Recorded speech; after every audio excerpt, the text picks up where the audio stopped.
جب انسان کو اس کا رب نعمت اور عزت دے کر آزماتا ہے. فیقول، تو وہ کہتا ہے ربی اکرمن، میرے رب نے مجھ پر بڑا کرم کیا. جب مال آ رہا ہوتا ہے، عزت مل رہی ہوتی ہے، تو بندہ کیا کہتا ہے؟ میرے رب نے مجھ پر بڑا کرم کیا. اور ہمارا معاشرہ بھی یہی سمجھتا ہے کہ جس کے پاس مال، دولت، عزت ہے، اسٹیٹس ہے، بڑا کرم ہے، اور لکھوائے گا دروازے پہ ھذا من فضل ربی. کبھی اس سے پوچھو کہ یار تجھ پر بڑا کرم ہے، تو نماز بھی پڑھتا ہے 5 ٹائم؟ نہیں. غریبوں کو اس کا حق بھی دیتا ہے؟ نہیں. تو کرم کیسا ہے؟ یعنی ہمارا ذہن یہ ہے کہ ساری نعمت جو ہے وہ مال ہی ہے. اگر یہ سب کچھ ہوتا تو اللہ کے نبیوں کے پاس تو پھر مال ہی مال ہوتا. پھر تو مال ہی مال ہوتا. اس بات کو سمجھے، یہ بڑی اہم بات ہے. مال برا نہیں ہوتا. اللہ مال عطا کرے، اس کا شکر ادا کرے. بس ایک بات سے اللہ منع فرماتا ہے کہ یہ مال تمہیں متکبر نہ بنائے، یہ مال تمہارے دل میں نہ ہو اس کی محبت. جیسے کشتی ہے نا، کشتی پانی پر ہو تو بڑا اچھا، ساری چاروں طرف پانی ہے، کوئی بات نہیں، کشتی پانی کے اوپر ہو. لیکن جس وقت کشتی کے اندر پانی آ گیا، کیا ہوگا؟ تباہی یقینی ہے. رب نے فرمایا کہ مال دے کر بھی میں آزماتا ہوں. حضرت عبداللہ بن مبارک کہتے ہیں کہ ہمیں غریبی میں بھی آزمایا گیا اور ہمیں مال دے کر بھی آزمایا گیا، لیکن ہم غریبی میں تو پورے اترے، مگر جب مال دے کر آزمایا گیا تو. اور اس امت کا سب سے بڑا فتنہ جو ہے وہ مال ہے. مال وہ اچھا جو حلال طریقے سے حاصل ہو. اب کیسے پتہ چلے میرے دل میں مال کی محبت ہے یا نہیں ہے؟ 2 طریقے ہیں.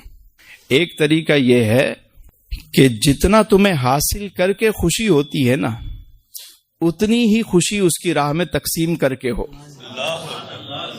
تو پھر سمجھو کہ مال دل میں نہیں ہے.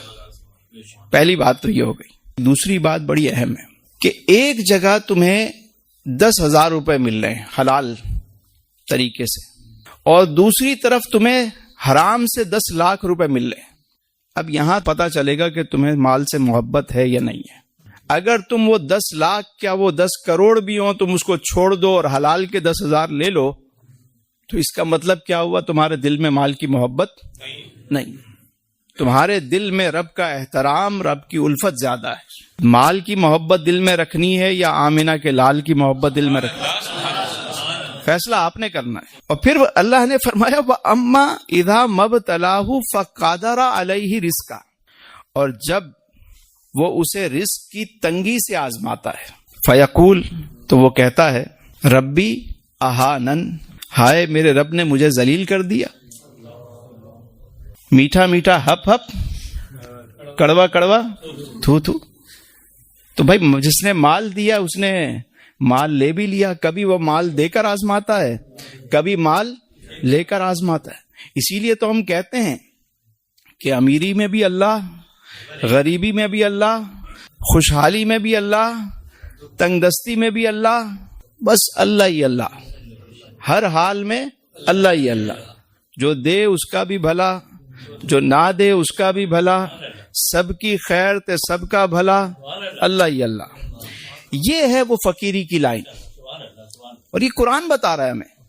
بھئی مال آیا تو کس نے دیا، اور آزمائش آئی تو کہاں سے آئی؟